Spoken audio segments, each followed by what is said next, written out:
நிஷ்கலங்க மகாதேவர் கோயிலின் வரலாறு. குஜராத் மாநிலத்தின் பவுனகார் மாவட்டத்தில் உள்ள கோலியார் என்ற கடற்கரை கிராமத்தில் அமைந்துள்ள இக்கோயில் மிகவும் அதிசயமானது.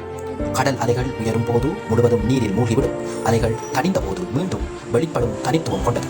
புராண கதைப்படி மகாபாரத போரில் வெற்றி பெற்ற பாண்டவர்கள் போரில் ஈடுபட்டதனால் ஏற்பட்ட மன கலங்கத்தை நீக்கிக் கொள்ள சிவனின் அருள் வேண்டி யாத்திரை மேற்கொண்டனர். அப்போது கண்ணன் அவர்களை வழிநடாத்தினார். கதையின்படி ஒரு கருப்பு கொடி மற்றும் கருப்பு பசுவுடன் பாண்டவர்கள் பயணம் தொடங்கினர்.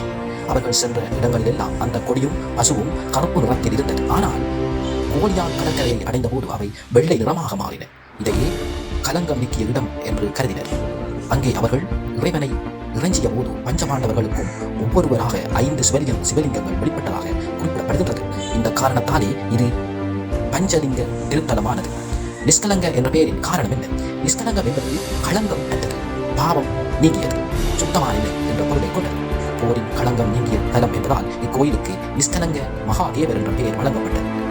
வழிபாட்டின் சிறப்பு: அலைகள் குறைந்து கடல் நீர் விலகிய பிறகு பக்தர்கள் கோயிலுக்கு நடைபயணமாக சென்று தரிசனம் செய்ய முடியும். அலைகள் மீண்டும் உயரும் போது கோயில் முழுவதும் கடல் நீரில் மூழ்கி விதமான அதிசயம் காரணமாக பொதுமக்கள் இதை கடலில் மூழ்கி மீண்டும் தோன்றும் கோயில் என கொண்டாடுகின்றனர். இங்கு பவுனகார் அரசனான 18ஆம் நூற்றாண்டு ஆட்சியாளர் பாவ் சிஞ்சி தக்த சிஞ்சி முன்னோர்களின் வழக்கத்தின்படி கோயிலை அமைத்ததாக கூறப்படுகிறது. அப்பகுதியில் பரவலாக இருந்த புராண சம்பவத்தை நினைவு கூறும் வகையில் இது அமைக்கப்பட்டது.